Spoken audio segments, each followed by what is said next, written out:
কি লাগবে ভাইয়া? সামনে আমার বিয়ে তো, কিছু কসমেটিক্স লাগবে।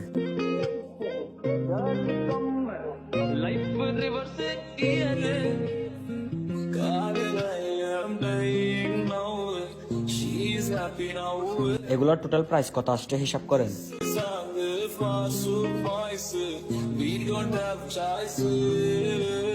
টোটাল কত আসছে ভাইয়া?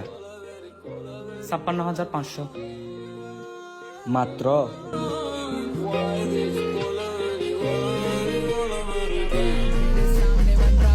বিয়ে করবো না আমি।